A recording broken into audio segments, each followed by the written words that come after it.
Oh, Good.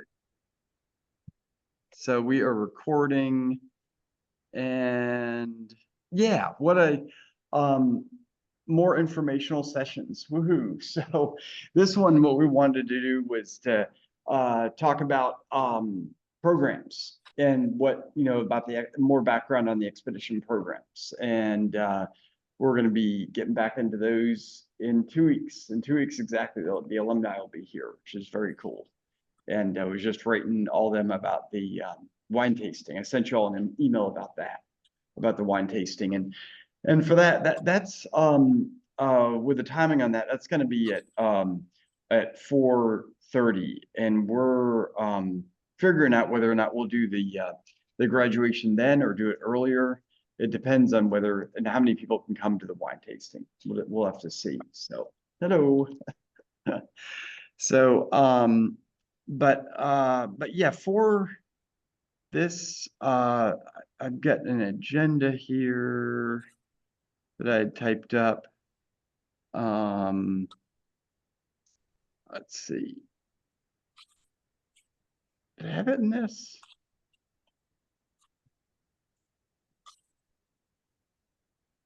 should be there. There it is, there's the agenda. And let me share screens with you all on Zoom. Screen, yeah. So yeah, for the programs in general, I mean, we're gonna talk about like all the programs today, all the expedition programs. But in general, one aspect of these programs is, obviously there's the community and public archaeology that's involved with that, and getting the word out about archaeology and increasing visitorship to Montpelier, and like ways for people to be involved. But another part that's pretty critical for our department is funding. Like the expedition fees provide anywhere to a third of and to a quarter of our ideal budget for the department, and at times in the past has been like half of the budget, depending on what's going on with the year, and also with program participation. But what the expeditions allow us to do is to really have as many staff as we've got, and also there's the fees that programs provide us. It's about like 120,000 a year is the goal for raising for fees. So that's like about 120 participants on the programs, and so and with a 15 max per program, that's assuming we're like 3/4 full for about 12 programs. That's how it kind of just averages out. But then also what the program participants do is also these folks become donors, which has been really huge over the past year. Because like this past year we had the Perry match that we met exclusively through expeditioners. Like usually Cindy Roche will get like 3/4 into the match thing, trying to get donors from expeditioners, and we'll have to call Cindy and be like, we've only raised 30,000 of the 120,000. Can you help us out? And she'll be like, all right, we'll do a matching thing, and she'll give like 60,000. But this year, all of it was raised from expeditioners, and Cindy was very happy about it. And then with the fire, like all the money we raised for replacing equipment came from expeditioners, and then with Calm for the new lab, that came from expeditioners. And without the gift from Lynn Rainville, we still raised almost $30,000 in folks giving to that, and that's all in addition to their fees. So I mean, that's pretty huge. It's and one thing that really features into what we have with our program participants is probably like about a third, at least a third of our program participants per year are repeat people, and it varies. Sometimes it's a third, some third to a half.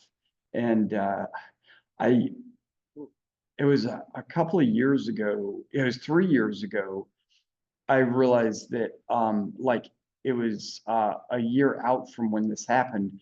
I realized that none of the people that it came on programs had been added to like our mailing list, our MailChimp mailing list for the newsletter. And I had noticed that like over that past year that the number of repeat people had dropped. And then I went into MailChimp and I started checking names and I was like, oh my God, somehow this was missed and people didn't get the names weren't being entered. And so I think it was it was like when uh, I think it was around the time that Melissa left that I realized this. And and when you had started, Steve, and we went back in and added those names. And we're hopefully we'll climb back to like a half of our participants are repeat, and we get a lot of people that come on programs new that repeat. So it's there's a lot like behind the scenes that happens to make sure that we continue engaging people. It's not just people coming on programs and looking on the website to find them. It's like the email contacts that we make. It's the lunch and learns that we do. There's a lot that engage folks. But let's see. Yeah, so I think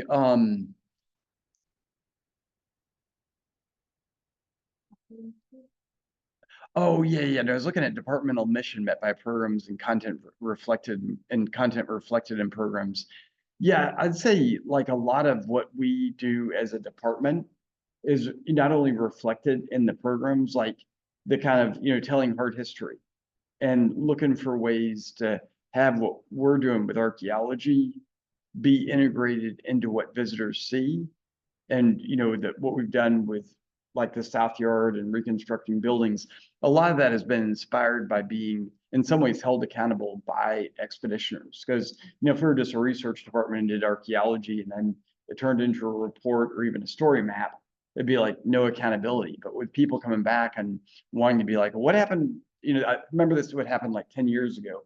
We'd find some cool sites and then we'd be done with the sites and they get backfilled and people would come back and be like, all the work we did like 2 years ago, it just backfilled and there's nothing to see like in the South Yard. And we'd be like, well, yeah, that's just what happens. And so, in some ways it's like, I don't know, I think it's pretty inspiring. And you all have seen this with people coming back. They've got a lot of institutional knowledge about what's happened at Montpelier, and they're really excited about seeing what they find be brought to life here. And so that I think gives us a lot of impetus to keep on doing what we're doing.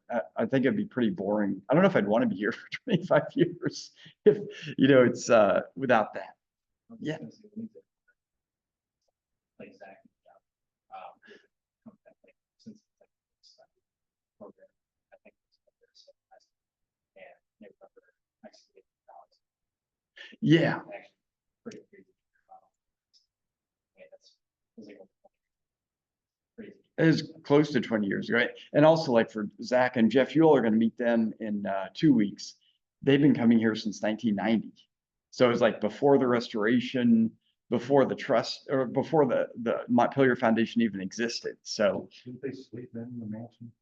yeah, that year, yeah, they tell stories about that, sleeping on the 3rd floor of the main house and having it be freezing cold. So yeah, it is kind of spooky. So yeah, that year they told tales of like some of the students coming back, and like this field school student stayed on the 3rd floor without air conditioning under the hot roof in like July. It's like that's like a Fisher Price oven. It's just like insane. So but yeah, so with, and also of course this was in some of the articles that you all had for field school and earlier, is like without the expedition programs, how we engage with descendants just wouldn't be the same. Because like having you all who are the experts in archaeology, you all are the ones that are doing the work in the unit in the lab, you all are why expeditioners are able to come here and do what they do. I mean, otherwise there's a lot of programs where people come for like a week or 2 days and staff have, this is not here, but other places, staff just have expeditioners. And this was talked about with, we used to do the Earthwatch people are always surprised that they were in a unit because they were like, oh, when we were at Hadrian's Wall, we were like screening the Bacter file for stuff that was missed. I was just like, oh my God. But it's because of you all, because you all are taking care of the paperwork, all the behind the scenes stuff that allows folks to take part in it.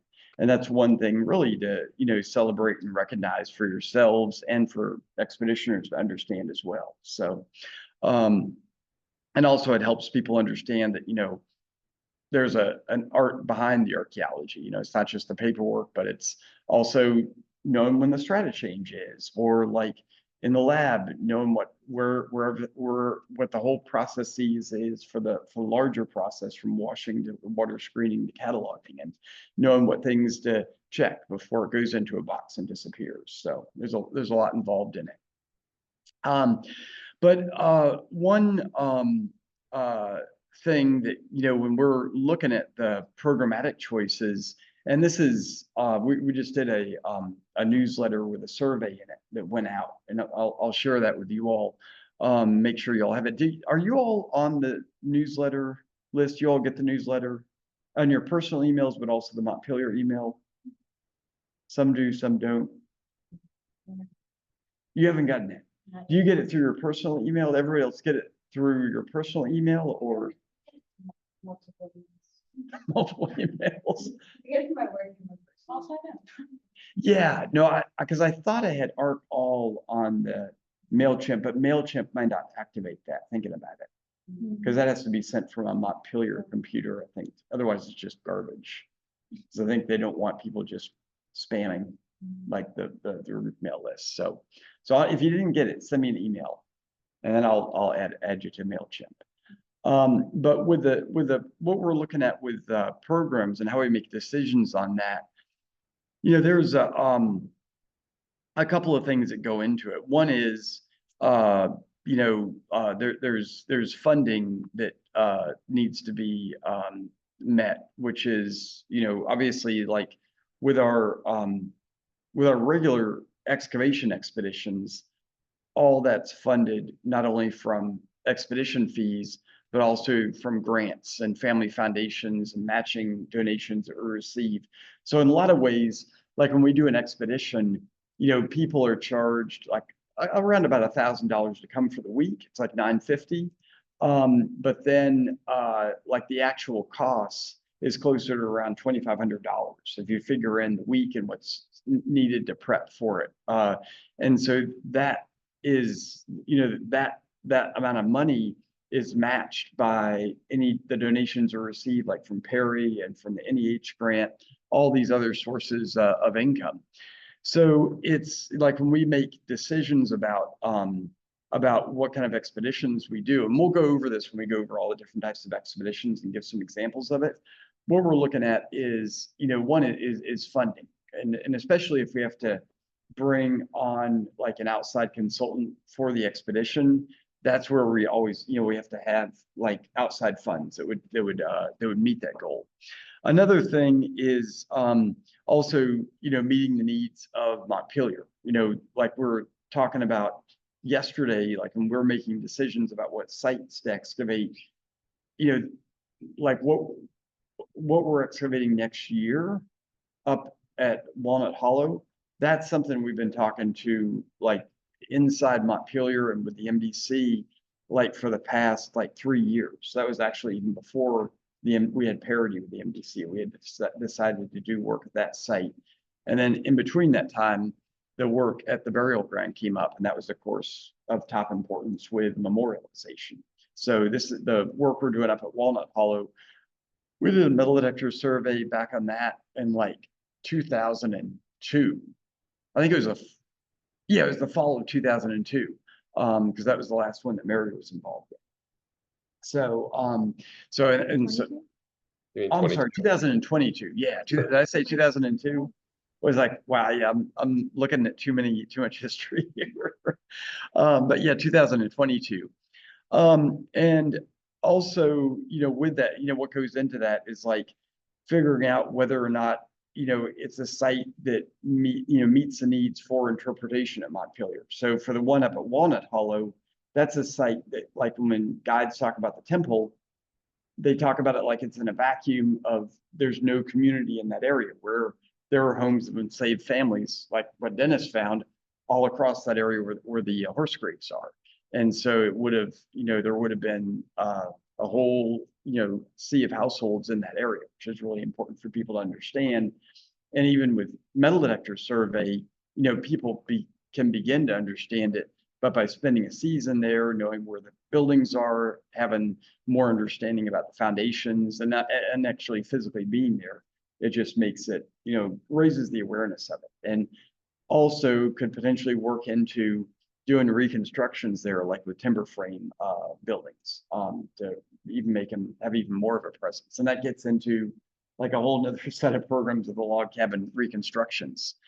So then another part of it is like, in determining what programs we do is part of it is capacity. Like I remember years ago, like in the summertime, we would do back-to-back programs. Like in the months of July and August, we would do like 3 programs in a row.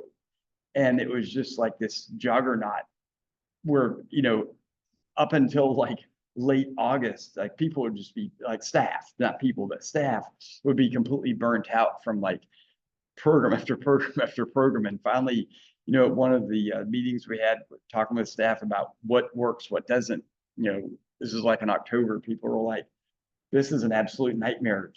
This is not sustainable. So that's where we started putting, weeks in between programs, and also, looking at like, what is the capacity for staff? And also if we're gonna like add additional programs onto already existing excavation expeditions, how do we do that in a way so that, we're not doing back-to-back programs? So some of this, there's the number of programs we do per month, but then also there's the number of attendees, because there's some programs where we could have, like conceivably 20 to 25 people on a program. And with our staffing, that's just that'd be a lot to be able to handle in the field and lab. There's just not enough capacity for that. So that's where a lot of times, like, some of the executive office will ask, well, why don't you have like 30 people on a program? Just like, well, because that would, it would not be possible to do the work we do and have the kind of quality programs we have if we had 30 people out in the field or in the lab. And, it just, what that looks like is just not possible. So, and these are all things that you all know, right, from just being doing programs. But when you think about how we plan the programs, all this is taken into account. So, with this, one of the things that Steve does is like he's making sure that programs aren't overfilling, and like a lot of this, it's done through Google Forms, but then also through payments that come in. So there has to be like checks on all these programs to make sure that people aren't signing up and there's too many people, stacked into a single program. Or if there's a program that's empty, then we need to, do some social media outreach to get the programs to fill up. So, I'm gonna talk about the first one, oh, what's the first point? where salaries are different. Oh, yeah. That's true. Thanks. Where salaries come from. This, when y'all fill out timesheets, you gotta put it towards a project. It used to be that like, back in the days when the operating budget was flush and there's like, we were a cash positive organization, like wanted to have as many people on the operating budget as possible. Over the past like 5 years, there's been a little bit less in that area, or a lot less in that area. And for us as a department, we've got to be, cash positive.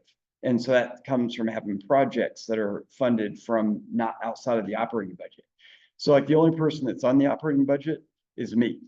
And that's mainly, just kind of some inside baseball here, because, if there's ever any cutbacks, well, if they want to have me go part-time, I might be like, sure, I can use some time off, have an unpaid sabbatical. But, I've been here long enough that, and raise enough money where it's worth it for the board to make sure I'm on, and I'm on the operating budget. But, you know, this is, you know, knowing some of this stuff, it helps make sense of what we're talking about at various times in the site and at the lab or in meetings. And want to have you all understand this. And it's not anything, it's just the realities of it. And it's something that helps us make decisions on what we do. And this is where, you know, having you all understand some of this background information helps you understand where we're coming from, and then helps you all make a, you know, not a positive contribution, but more of a meaningful contribution in terms of like all of our interaction and understanding where we're coming from with some of the things that we do. So you know why we do what we do. So with the project-based funding, what we need to do is make sure that, like, you know, both with things that we're doing as a staff, that there's money to do it. So like all the work that we did on recovering from the fire in the lab and the office, that was a bit of a calculated risk because the insurance company hadn't come through yet with that money. But we knew there was a pretty good chance they were going to provide the money, especially the fine arts insurance, to cover our staff time on doing that work. And I mean, obviously we had to do the work because we needed to rescue the artifacts. And that's the only thing we'd do. There's nothing else we could do but do what we did. But in the end, it did pay off because the arts insurance was able to cover the time that we spent on that, which meant that was like, you know, like a revenue plus for our department, which was good. But then it was also really good that we did the work we did like in April and May, because everything would have been a moldy mess if we had waited any much longer. Like if we had waited for a remediation company to come in, it would have been probably like in July that they would have done that work. And it would have been absolutely gross in there. There'd be no way to recover that stuff because in April, it was a lot cooler. And then, you know, you have the lovely months of June and July that would have turned that into God knows what. So a lot of these decisions are made from that. And did I miss anything else? I don't think so. I guess I was just gonna like add on and say that, like as another example, like for a while it was kind of hard for me to get my head around the operating budget and the project-based funding. But what really kind of like clicked for me as like a recent example is that we're trying to give back some of the National Trust sites to their respective homes. And we have boxes that are, we have like, I don't know, 112 boxes or something like that of non-Montpelier trust sites. And we were having conversations with National Trust, and they're like, oh, well, can you do some work to kind of like prep these boxes for going back to their homes? And we had to have a conversation about like, okay, well, we don't get paid on the operating budget, so we get paid on a project-based level. So like there needs to be funding from the trust to do this, you know? And so, so it just kind of like, that's how it like really clicked for me, is just kind of like thinking about like, okay, like when you fill out our timesheet, it's what project it's coming out of. It's like the code we use to get our paychecks. So I don't know. I just wanted to add that, I guess. No, that's important. That's something that at a lot of museums, like at Monticello, you know, they've got an endowment, and so their archaeology department is funded through that endowment. And then, you know, the work they do with DAX is from other grants, but like the main work that they're doing, like on a daily basis with the field and the lab, is all from, you know, that set of funds that they've got in perpetuity. So, and that would be, I mean, we don't, the reason why we don't have an endowment here is because we were like, first the trust was set up in the 80s. You know, the National Trust got the land in the 1980s.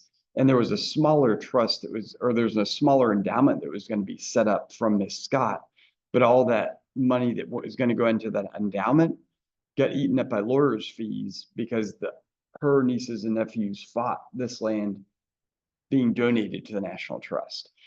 And then when the Montpelier Foundation was established, I mean, there was like negative money when the Montpelier Foundation was established. A lot of these places, like these big estates that are historic homes today, they were set up in the 20s and 30s when there are these, corporate entities that set up, these families that had just like lots and lots of money, like the Mellons, that had lots of money to not only give the land, but also massive amounts of money to put into an endowment. And so those kind of endowments that began to be invested, before the Depression, they just made money hand over fist with investments they made. So it's an advantage to be a younger organization in terms of not having all the baggage, like the political baggage that a lot of these places have, but it literally comes at a cost as well. So I don't know how we'll ever get over that, but I think it's by doing projects. I mean, kind of our endowment is like whenever we get a big gift, like from the Paul Mellon estate for restoring the main house, or David Rubenstein, that's essentially like a weird endowment that lasts for like 4 or 5 years of the life cycle of that project. So it's money that goes pretty quick, and there's a flurry of spending, and then it dries up 2 years later, and then there's all these there's the staff gets cut back down. Yeah, that's a good note on that, if it's all right, Matt, is like on funding. One of the things that when I worked at Historic St. Mary's City, which was a state museum, but similarly small, but at least it had the government sometimes as a relief, which was kind of dependent on policy changes. But one of the things I remember being taught in my first or second year when it came to money was, I guess there was like a big project with a lot of funding, and the archaeology department tried to essentially like pinch pennies to like cut costs on like the project, and then try to set aside as much money as possible for like longevity of maintenance of like a reconstruction or something like that. But then they didn't read that there's a stipulation that they had to spend that money in a certain period of time, and so they went to go to the coffers and they were empty because they hadn't spent it. And in some ways, we, to a less extreme degree, but we have that as well. Like every year for the NEH grant, we have to do a report to show that we've made progress. Otherwise, there's risk of that funding being pulled, and extensions, and requesting extensions if we need it, so they don't just take the money away. So making sure we're both using the money we have, but using it strategically as well. Yeah, that's a like state and federal appropriations definitely fall into that. And like with donors, like with Rubenstein, I remember like the head shed, or the the executive office wanted to have the work happen as fast as possible so they could go back and ask them for more money. But then that was a lot of pressure to get the archaeology done as fast as possible. So it was kind of a boom bust cycle. But for getting into program types down here, looking at the whole the learn logo, I wanted to go over each one of these and give some examples of how decisions are made. So for like the survey program, the locate part of the expeditions, for those of you all that have been here a while, you might notice we have not done the metal detector surveys since like 2022. And one of the reasons for that is that beginning in 2023 was, Dennis started working in the burial ground, and doing a program like that in the burial ground. At that point, we had not worked out how that would happen with the MDC, and just doing a metal detector survey in the burial ground without someone who was, as skilled as Dennis was just going to be problematic. And working out how we did the excavations was something that, with having the number of staff that we have who are trained archaeologists, we're able to do, but that took like a year's worth of planning to make sure that we could do the expeditions properly and have the kind of sanctity that we wanted to have in the burial ground. So with the survey programs, usually what those are tied to, if we do like when we do our metal detecting programs, is they're tied to a project with funding. And so like for this year, we're not doing one in November because we didn't have one. We didn't know where we were going to be last year at this time. Next year at this time, I'm hoping that we'll have a metal detecting program scheduled. And part of that depends on whether or not we have a project to do survey on that we have outside grants for. And so again, like with the excavation programs, we've got, you know, grants and donations that are associated with that, but you need to have that combination to make them work. Now, when it comes to the lab and the excavation programs, you know, if we're excavating in the field, we got stuff going on in the lab. Those are, you know, intimately tied. There's no way to have one without the other. So with having funding for the field programs and for the, you know, for whatever, you know, excavation programs we're having, there's automatically, you know, a lab analysis program that happens as well.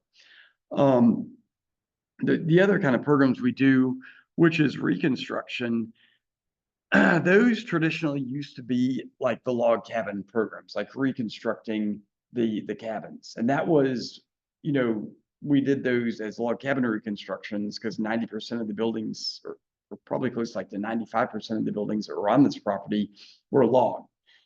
Now to do that, we don't have any kind of woodworking tools that we have.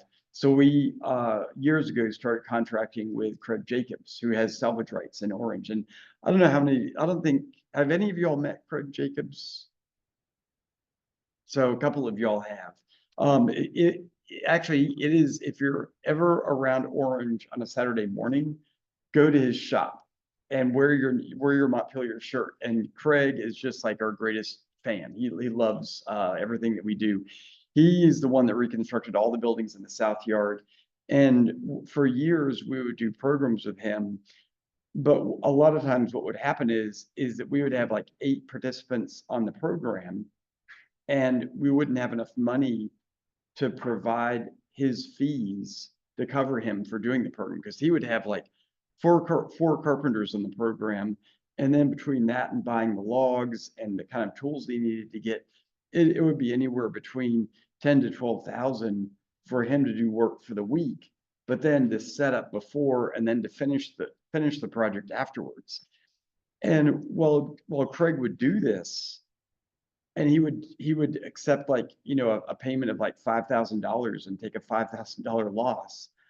We didn't want to do that to Craig, because, you know, there's only so many times you can do that before it's just like it's unsustainable. You know, like people need to be paid for what they do. So what we've done more recently is we've only done the log cabin programs if we have a grant that will subsidize the program fees. And then of course, the other thing about that is doing a program where all the fees go towards paying like the consultant or the contractor means we don't have any fees in the end. And so it's not a net positive for the budget. And so the idea behind the programs is to run a program and ideally have either the consultation fees covered by another grant, or have, you know, our salaries covered by another grant, or be augmented, and then have the fees be something that can go towards our budget as a whole. So when it comes to like thinking about like, for example, some of the you'll remember some of the architectural recording programs that we did a year ago. That was when Tessa was here. So there's 2 things with that. One is we're able to do these programs because Tessa was here. She had background in architectural preservation, and we're working on grants with the National Trust to cover the costs for her to record those buildings, and then also to do it with expeditioners. So it's kind of like we're able to get more work done with the expeditioners, but then have them pay for and match the income we were getting from these programs. So, you know, that's an example where like we had a mortar program, a mortar reporting program set up for Arlington House for June of this year. But with Tessa leaving, there's no way to apply for grants for that. And there was just, you know, would have been cost more to do the program than fees would have covered.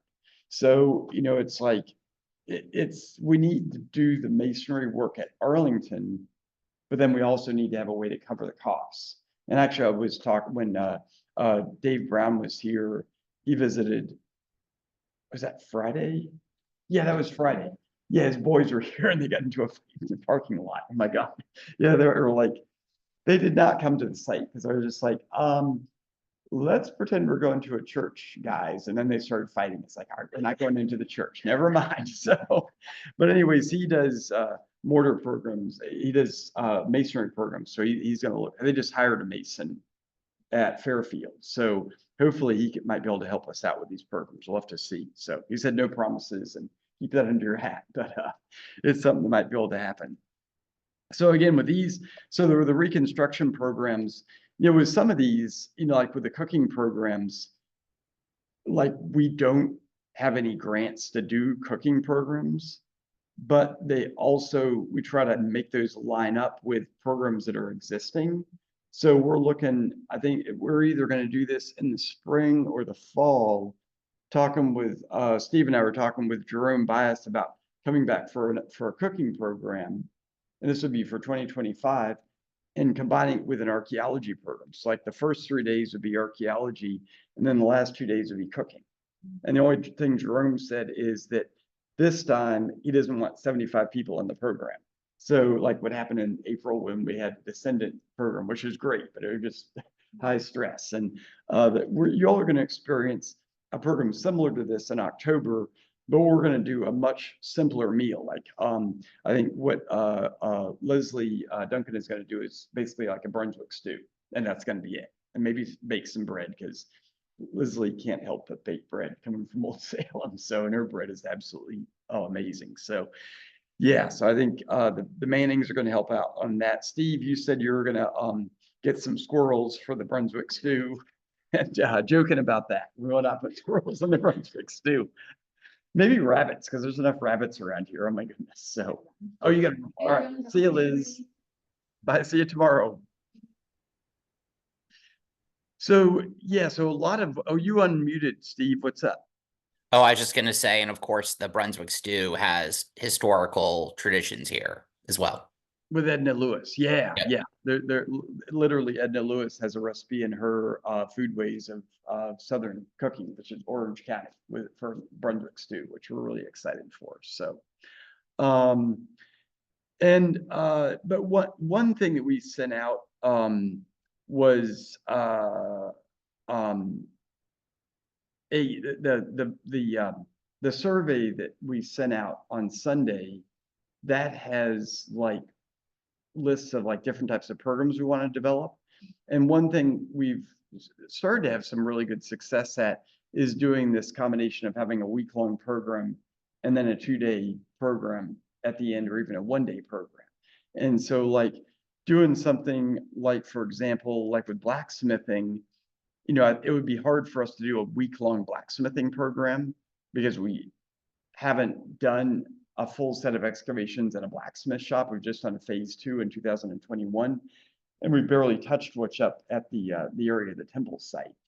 But having like an afternoon of a blacksmithing demonstration, we know enough that there's blacksmithing here that, having a blacksmith here to do some demonstration and have folks try it on a program, we'd be able to like maybe combine that with an afternoon of looking at artifacts that we've recovered from a blacksmith shop, and have like participants witness the blacksmith see those artifacts and interpret them, and be able to combine it with, an archaeology program where 3 days we're, doing lab and field work. In this case, up the hill at Walnut Hollow, because while it's not the blacksmith shop, probably the folks that were living there were working in the old blacksmith shop. And in the metal detector surveys, you're finding a ton, or not a ton, but a good amount of blacksmith material. And we'll have to see what happens with it. Really curious about the shovel test bits, what we find with that, like if we find a lot of slag or what's going on there. But there's ways to take like things that people are interested in and turn it into and make it part of a 1-week program, but then like do those specialized activities at the end of the week, and then try to experiment with having a 1-week program, but then also having a 2-day program at the same time, where people sign up for the, either for the week or just for 2 days. And that's what we're doing for Constitution Day with the or the alumni program that's in 2 weeks, is we've got the 2-day program that people can sign up for, where they'll help with digging shovel test pits up at Walnut Hollow, and then take part in Constitution Day, the Constitution Day activities, starting with the Eastwoods Walk early in the morning. So, I don't know if that makes sense, like combining like the 1 and 2-day programs, because like with the Constitution Day program, if we just did a 2-day program and we put a lot of energy into that, and then nobody signed up because most of our expeditioners want to come for a week, it would mean we'd do all this setup for like 5 people and then have a net loss. But if we do a week-long program and then do an experimental 2-day program in it, not only do the people that come in the program get to experience something interesting in addition to everything they're doing for the week, but then if we only get 5 people signed up for the 2-day program, they're combined in with the people that are already there. And worst that would happen is that we'd have like 20 people on that for those 2 days, and we could deal with that for 2 days. We'd be able to figure out a way to deal with that and begin to build up our repertoire of programs that we have. So I don't feel like I've explained this very well, but maybe I have. I don't know. Okay, is it making sense? So it's trying to like do programs, because like if we did all the 1-week programs that we do, and then in between the 1-week programs through in 2-day programs, we'd be fried. It'd be, because it's a lot of, we've found in the past, and you all have seen this, that like it's as much work to set up for a week-long program as it is for a 2-day program. And so, and that's why we tried doing 1-day programs back in 2019, and it just killed us, because for a 1-day excavation program, you got to have units set up. It can't be down to subsoil. You got to have a unit set up that's enough for people to do for 1 day. And then if you have a unit set up for a 1-day program, people, might get like maybe 20 buckets dug and screened. And then you have like all these units out there that are unfinished. And then it gets to be October and it's like, oh, we have 20 units to finish. Oh my goodness, this is an absolute nightmare. Or just units that kind of linger there. So there's all these things that need to be taken into account. And this is, where like doing the program days we do with the MDC, we started, I remember when we did this was back last year in October, we decided to do the MDC day at the overseer's house site the last 2 days of the program. And it was terrifying to think about like having 11 people on a program for the week and then 25 people coming out to do archaeology. But it actually turned out really well, because we made it into kind of like a choose your own adventure. We had the field lab out there, we had units open, and then we just told people, bring your favorite camp chair. And a lot of people kind of just hung out and talked, and kind of like just, it was just beautiful. So it's almost like a community day, which, hey, it was a community day. So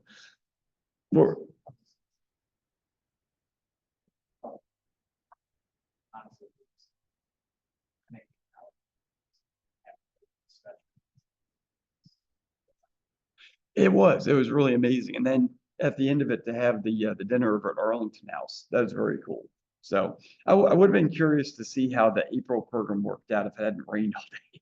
So, because for the April program, we're going to do the same thing, but just have it be 1 day.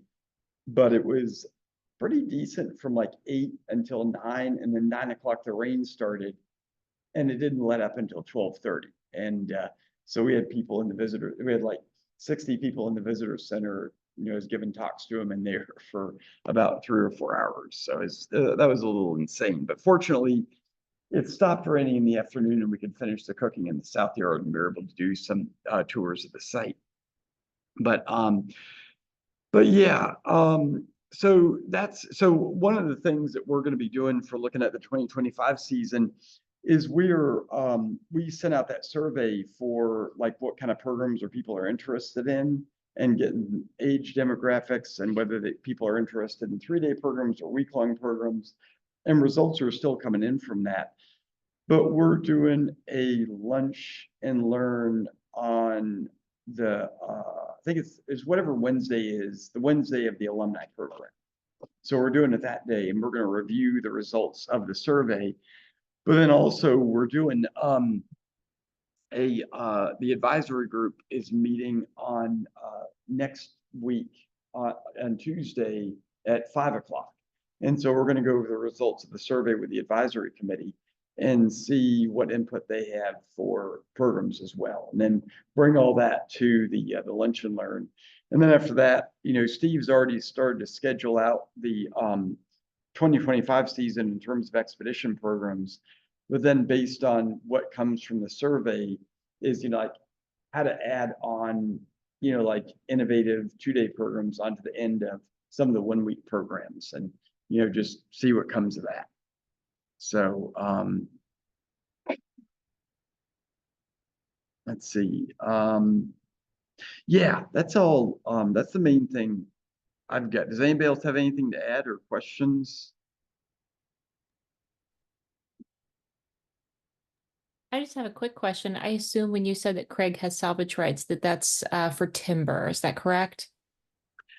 Salvage rights is his company specializes in taking apart old buildings. Oh, architectural salvage then. It's architectural salvage. Yeah. It's Okay. Okay. Awesome. So Thank you. Craig's company has been around for about 20 years, and for the first 10 years of existence, he would learn that like somebody was going to burn an old building, like a fire company was. So he'd go in and take it apart and salvage the materials. So that's why it's called salvage rights. But about 10 years ago, he got involved in doing reconstructions at historic homes, and he started here at Montpelier. And since now he's working at Colonial Williamsburg, at Monticello, all over the place. He's still across from Sheets. Yeah, he's still across from Sheets. Yeah. Yeah, his shop is open on Saturday morning. And so like you go into his shop and he's just got like buckets full of old nails and like hinges. It's like a museum in there. It's pretty cool. So Our red shed technically is owned by them. oh, it's not, it is owned by him. Yeah. He's let us borrow that for the past decade. So yep, Craig knows. So The only thing I would add, Matt, to what you went over was sort of how, and you touched on this last week, I think, too, of like how to take advantage of a capitalist system and use it for good as well. So like a lot of what we try to do is like we have these sort of bigger goals, both in terms of interpretation, research, community archaeology, and expanding all of that and fulfilling our departmental mission as well as the institutional mission, but we have to do so with funding. And so, and if some of you had to read this, if you took the field school this, actually last year or this year, there was the paper of how we kind of used our public programs to build up, like through civic engagement, to build up kind of an army of people fighting for community archaeology so that we can also fulfill our community archaeology arms.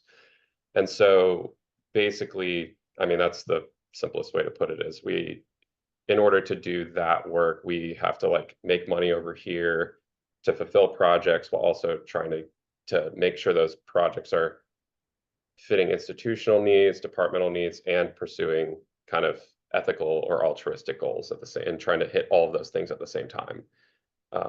And sometimes that means doing stuff that doesn't look like archaeology or like the cooking program, even though we all know it is, but or sometimes it means like being creative about adding stuff in, which Matt's very good at. But I don't know if that made any sense at all. yeah, no, it definitely, it's the practice of listening to, interested constituencies and making archaeology relevant. I mean, that's one thing, if anything, I've learned from doing the programs is like not enough archaeology is done with, varied communities in mind. And to do archaeology for an academic sake alone only takes you so far. And when you look at this country in terms of like the preservation laws that are out there, it's pretty weak. Like you can't enforce the protection of archaeology sites without having people understanding why archaeology is relevant. And actually, like, metal detectors in many ways have done a better job at advocating for sites, meaning, you know, like a site being a collection of artifacts, than archaeologists have. And this comes true with, like, when COVID tried to, this is like 15 years ago, tried to pass legislation that made it illegal to do metal detecting. Basically, the state legislature just laughed because they had so many people petitioning. You know, it was just there was not the public didn't have a level of understanding of what archaeology is to have something like that be successful. And doing these kind of programs, it creates that constituency that, you know, one, not only gets why archaeology is important, but then in the process, we've learned, you know, understands how this broader place-based history is so important and what kind of stories it can tell. So yeah, it's important. And it makes it so that, you know, yeah, we're not running a business with the programs we're doing because we're a nonprofit, but we're using the concepts of like a business plan to inform the work that we do. And, you know, until there's like state and federal funding for archaeology to happen in a broad level, you know, which used to happen like in the 1970s, there was a lot of money out there for like places to do surveys. There was actually Montpelier, when it was first acquired by the trust, got like 2 years of funding from the state to be able to do surveys on the property. But today, you know, that's just, there's no way that would happen. It's just that kind of state and federal support isn't there at all. So yeah, to riff off of what you were saying, Chris. So.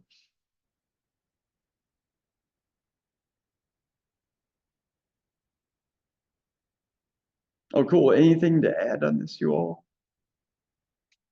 I had questions, but they pertain more to last week. Oh yeah, yeah. One question I had was, is there a day where like all the staff comes together? Like I know like for Juneteenth, like that was kind of a day for us.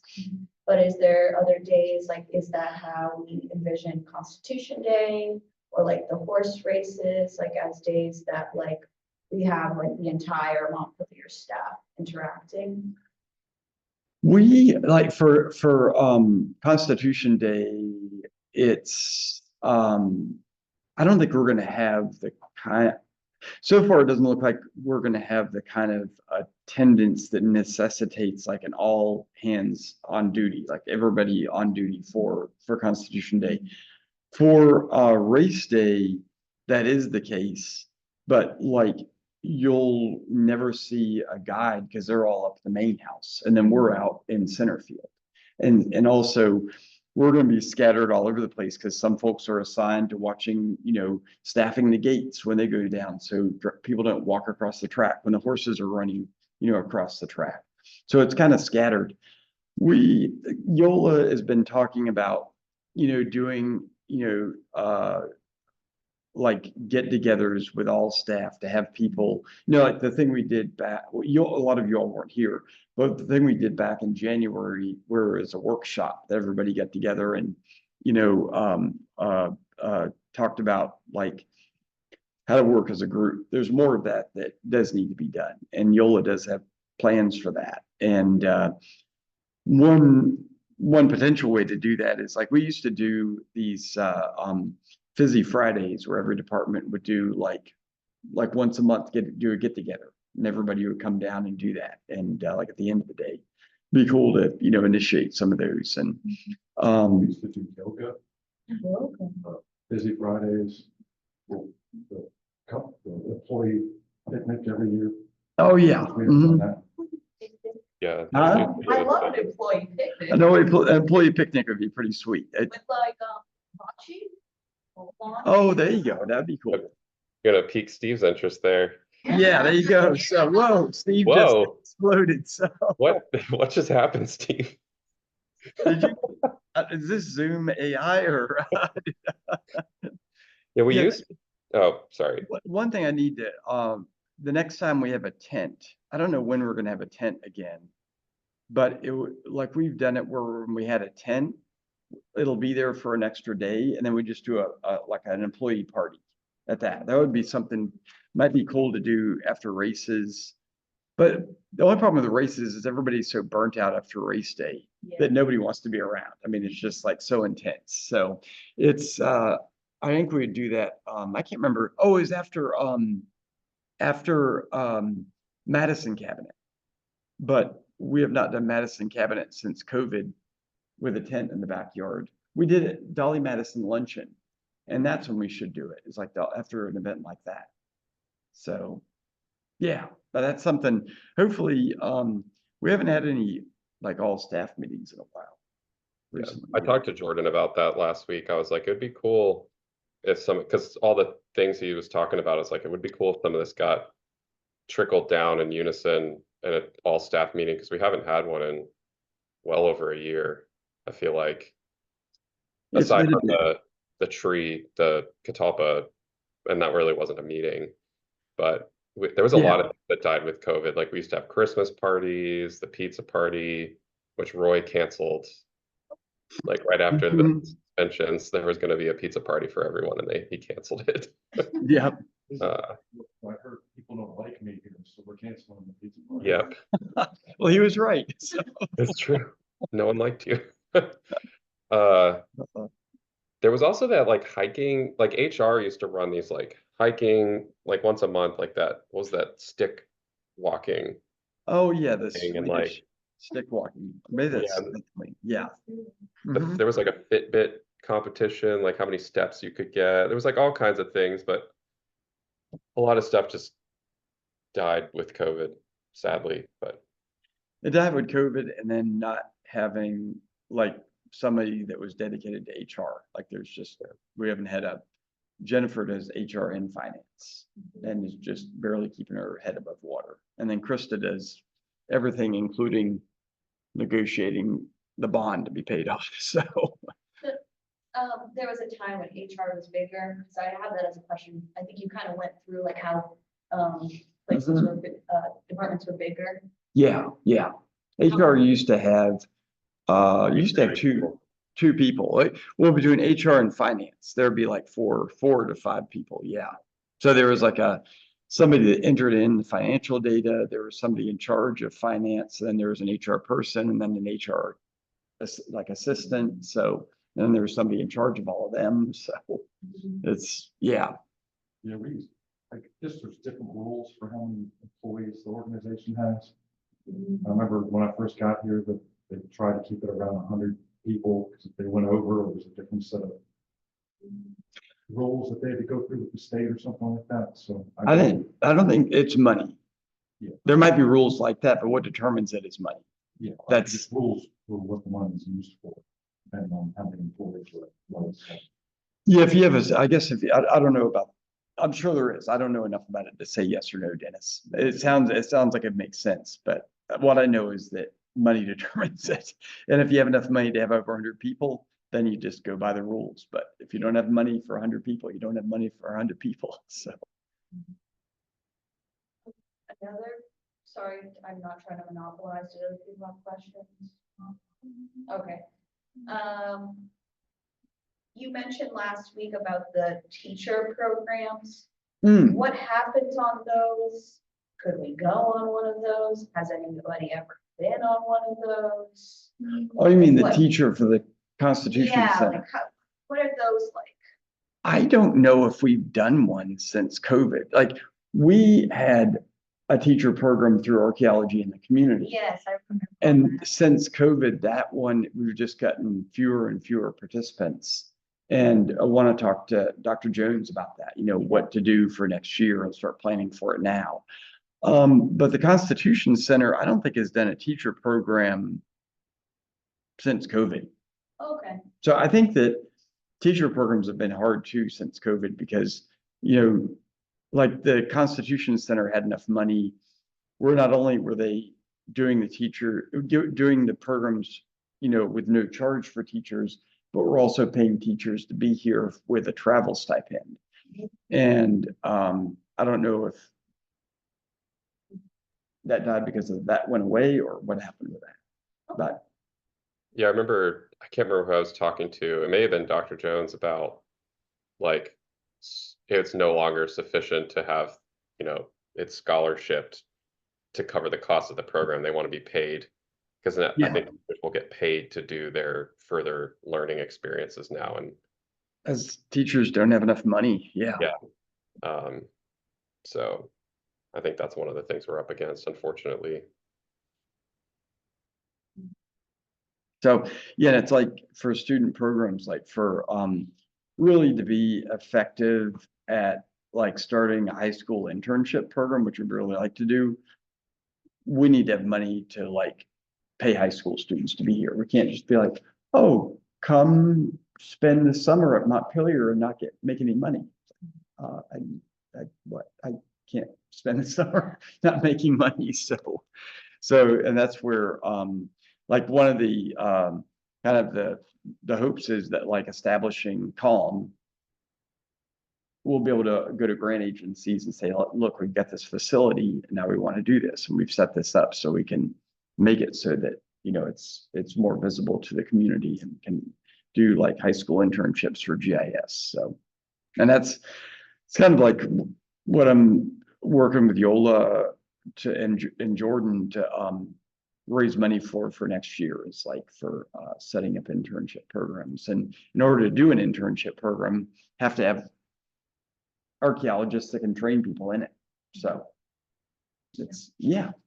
Have you ever done a drug program like with the Constitution Center, like doing like a day of archaeology tacked on to like what they do with, I don't know, whoever comes out? We have not. We haven't. We've done it so that we'll do tour. We've done it where there've been more intensive tours with the center, and a lot of the programmatic base when there were teachers here and the programs they do. First, I don't think Montpelier has run a program, for any groups that's been like Constitution Center staff based in quite a while. Like what the programs that have happened here have been like the State Department has sent folks, and then the State Department has a program already set up, and they just do it at Montpelier, and then the center provides some scholars that they have contact with to do some lectures. Mm-hmm. But like a program that's like a teacher program that the center used to do, like even with that, there was so much that needed to happen that to do like a 2-hour tour, they'd be like, can you get that done in an hour and a half? Because we have so much we need to get done with teachers and they're there for like 3 or 4 days. So I remember there used to be an NEH funded program. This was like 15 years ago, NEH Teacher Institute, and the teachers are here for a week and they would spend an afternoon digging with us. So in that case, there was enough time where they could. But if it's anything like a 2-day program, I mean, like imagine us doing a 2-day program and then the center wanting to spend a day teaching our participants about the Constitution. First, the participants would be like, we don't want to be in a classroom for a day. We want to be at the site and at the lab doing archaeology. So it's kind of a hard thing. And it's, I think I know what you're saying, Caroline, it'd be cool to like, that would take setting up a program from the get-go with the Constitution Center. And that's something with what the center is doing with the community engagement is a possibility. And especially with the Constitution Center doing more community work. That's what they're kind of like focusing on more. So what was the 1-day dig at the blacksmith shop where I met Patrick? When everyone came out and took samples for me for a day. Oh, that was part of the Woods program. Yeah, that was back in 2019. We ran like a Woods, I can't remember what we called it, a 3-day Woods program. And there was like a day of doing arboristry, like measuring and identifying trees. There's another day of it was augers of the, yeah, or something. It should have been shovel test bits, but we did augers and those didn't work well. Part of the problem was I broke my ankle right before that. So that's right. Yeah, you couldn't make it out to the woods. And then we did a day of metal detecting at the blacksmith shop. And with that, instead of doing like full-on metal detector survey, Dennis located a bunch of targets, put flags there.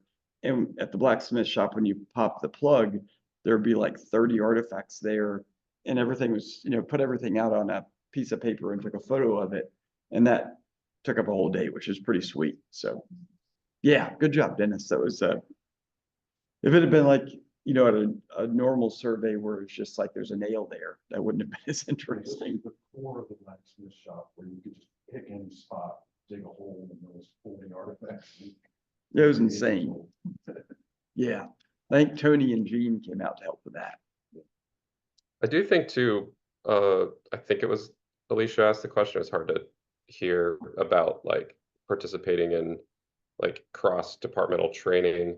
That would be a really cool thing to restart because we used to have that, that the education department used to set up these trainings as like for the interpretive staff, they had to get X number of hours of like going to lectures that were set up by Matt or Hillary, Mary, Terry, Christian, who used to be Kyle in Kyle's position, and that was, or Elizabeth Chu. And it would be really cool to restart something like that, but I don't know if they have the bandwidth for it, and we That's kind of right. replaced it with lunch and learns on our end and invite their staff to go to them, but Yeah, that was a program that was funded out of the Rubenstein gift. And so it was like, they had enough guides where they could do that. And they had a staff member that was like managing that.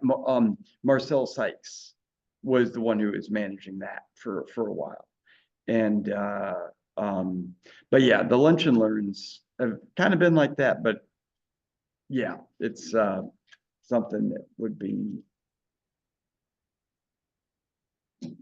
cool to do, but yeah. Awesome. All right, well, thanks you all. And I need to send, am I recording this still? I am, good. I need to, I'll send this out to everybody. So I'm gonna stop the recording.